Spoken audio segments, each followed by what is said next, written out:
Para sahabat, kita berjumpa kembali dalam Relung Batin. Edisi pertama ini, saya mengajak Anda untuk sejenak masuk ke dalam relung batin kita yang paling dalam, tentang hubungan kita yang paling mesra, paling dekat dengan Tuhan, yang sering disebut dengan doa. Sebagai orang beriman, kita pasti sering melakukan tindakan doa yang kita sebut berdoa. Tetapi kita sadari bahwa tidak semua tindakan doa ataupun berdoa itu merupakan suatu ungkapan iman.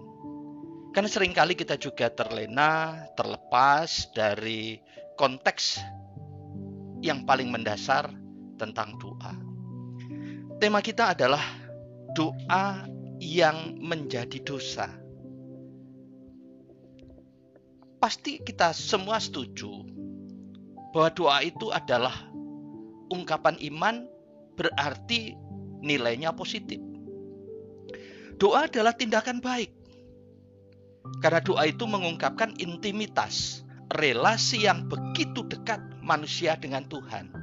Dan di dalam doa, ya manusia dengan mudah bisa mengungkapkan segala hal yang dia alami, yang dia rasakan, yang dia miliki, untuk dia sampaikan, baik bentuknya keluh kesah, atau dalam suasana yang gembira dia bisa bersyukur, karena mendapatkan rezeki dia bisa mengucapkan terima kasih.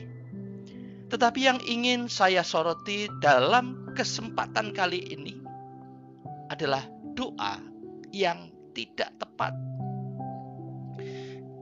Saya membuka buku karangan Aurelius Agustinus, seorang kudus yang riwayat hidupnya menceritakan tentang pergulatan dan pergumulannya untuk mencari Tuhan. Diawali dari dia tidak percaya kepada Tuhan, lalu dengan kecerdasan pemikiran, lalu dia menggeluti filsafat, mendalami dengan sungguh-sungguh mendalam, sampai akhirnya dia dicerahkan oleh seorang kudus bernama Ambrosius, dan melalui teks kitab suci dia akhirnya mendapatkan keyakinan, kepercayaannya kepada Tuhan. Aurelius Agustinus menjelaskan tentang doa itu dalam bukunya yang diterjemahkan Di Bumi Seperti di Surga. Dia menjelaskan tentang doa Bapa Kami. Pertama, Agustinus mengatakan bahwa doa Bapa Kami adalah doa yang mendasar, paling mendasar, doa yang sederhana, tetapi memang memberikan dasar bagi umat untuk menyadari bahwa hubungannya dengan Tuhan itu betul-betul sangat fleksibel, sangat dekat, sangat erat, dan sangat baik. Yaitu dengan sebutan Bapa. Sebutan Bapa dalam doa Bapa Kami itu mau menggambarkan bahwa ada relasi kasih. Ya, kalau dalam keluarga itu ayah dan anak, kalau saya ditanyai, apa yang menjadi landasan seorang ayah? Ini dalam konteks ini bisa juga ibu. Apa yang melandasi seorang ayah atau seorang ibu itu melakukan kebaikan terhadap anaknya?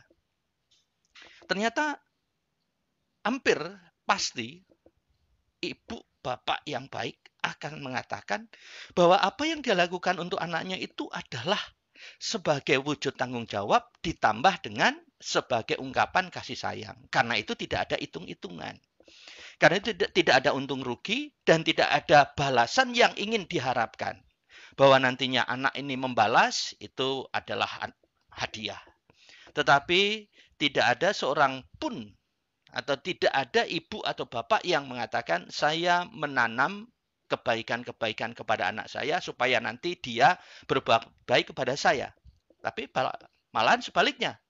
Mereka akan mengatakan saya menanam kebaikan kepada anak saya supaya anak saya nanti bisa berbuat baik untuk anaknya ataupun untuk orang-orang lain. kasih inilah, karena memang pengertian kasih bagi saya adalah memberikan yang terbaik untuk hasil yang baik tanpa menuntut atau meminta suatu imbalan.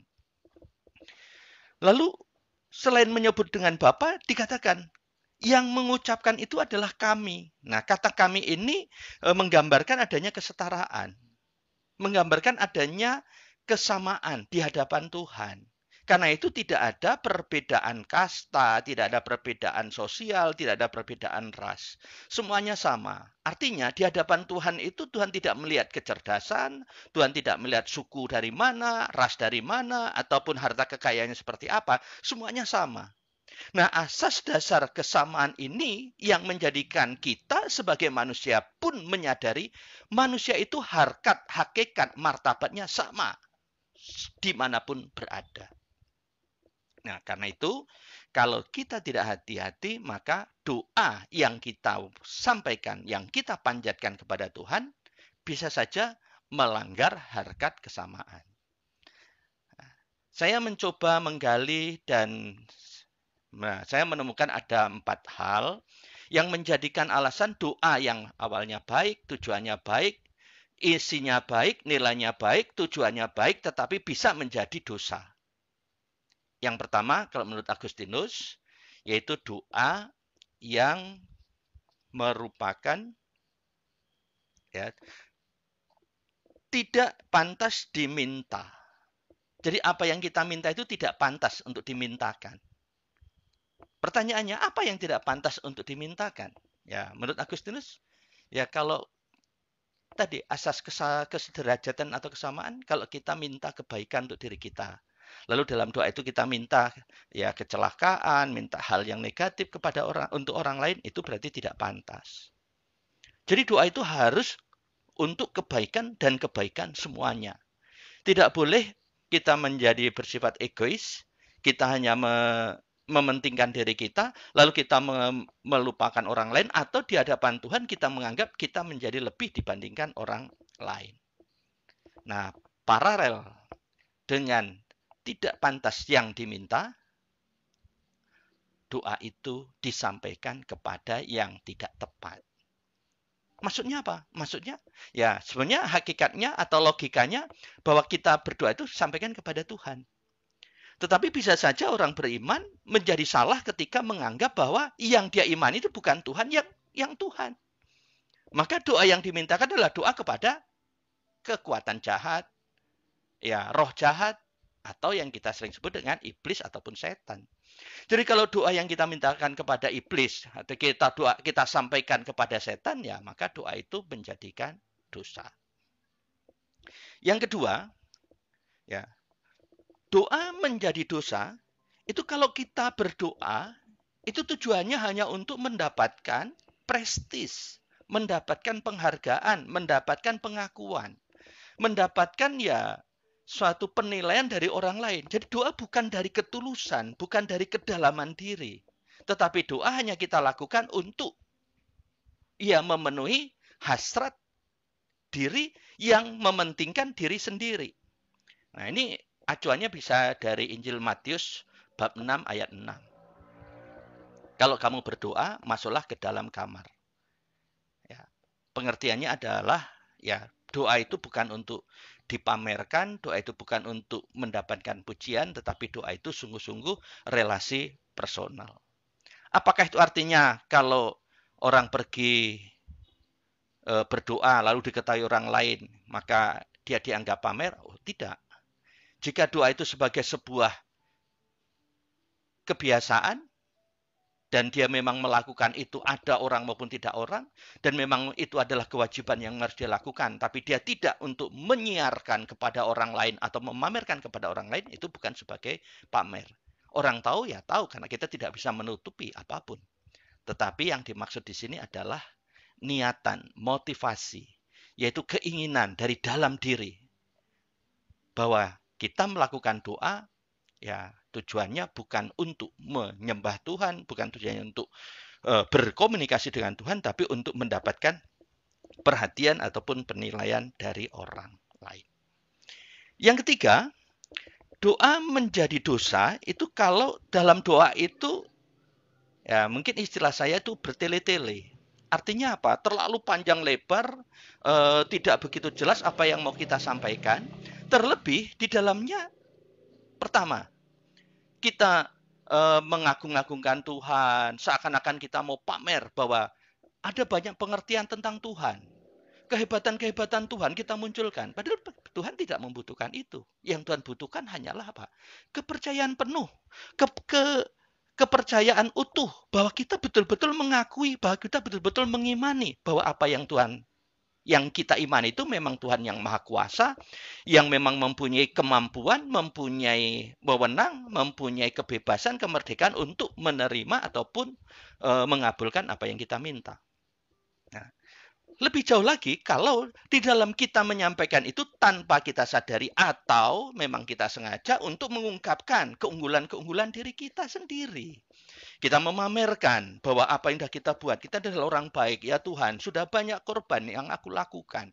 Betapa seringnya aku berkorban untukmu, penderitaan-penderitaanku Tuhan. Lihatlah betapa aku melakukan banyak kebaikan untukmu. Seakan-akan kebaikan itu adalah suatu permintaan, suatu alasan untuk menuntut kepada Tuhan. Akhirnya kita tidak mohon kebebasan kepada Tuhan, tapi kita menuntut Tuhan dengan kata belence, yaitu prestasi-prestasi yang kita miliki sendiri. Acuannya ada pada Injil Lukas bab 18 ayat 9 sampai 14, ya salah satunya di sana digambarkan ya tentang perumpamaan dua orang yang datang kepada Tuhan, yang satu mengungkapkan kebaikan-kebaikannya, yang satu menyadari dirinya lemah, berdosa, dan tidak layak, dan dia hanya mohon Tuhan, kasihanilah kami. Artinya, doa itu bukan panjangnya kata, doa itu bukan soal ungkapan-ungkapan pengetahuan kita tentang Tuhan, tetapi lebih kepada ungkapan keyakinan atau kepercayaan penuh yang kita miliki dengan segala realitas yang kita miliki. Lalu yang terakhir, doa menjadi dosa bagi saya adalah kalau doa itu hanya sebuah keterpaksaan. Doa yang kita lakukan ya karena ada rasa takut. Doa yang kita lakukan hanya karena rasa tidak enak. Doa yang tidak dilandasi oleh antusiasme atau oleh keinginan ataupun juga oleh motivasi untuk memuliakan Tuhan. Tapi doa hanya formalitas. Doa yang dijalankan hanya kita jalankan ala kadarnya atau ya, dalam ilmu sosial disebut sebagai doa yang bersifat aktivisme. Aktivitas doa. Yaitu suatu tindakan berdoa tetapi yang tidak dilandasi oleh keyakinan dan kepercayaan tentang doa. Melalui relung batin, saya mengajak Anda untuk merenungkan apakah kita setuju dengan pemikiran ini atau mana yang memang sering kali kita lakukan atau terjadi dalam diri kita. Atau bisa saja Anda menganggap keempat hal ini tidak tepat dan Anda mempunyai pemikiran yang berbeda. Silahkan. Anda mempunyai ruang untuk memberikan jawaban. Tuhan memberkati.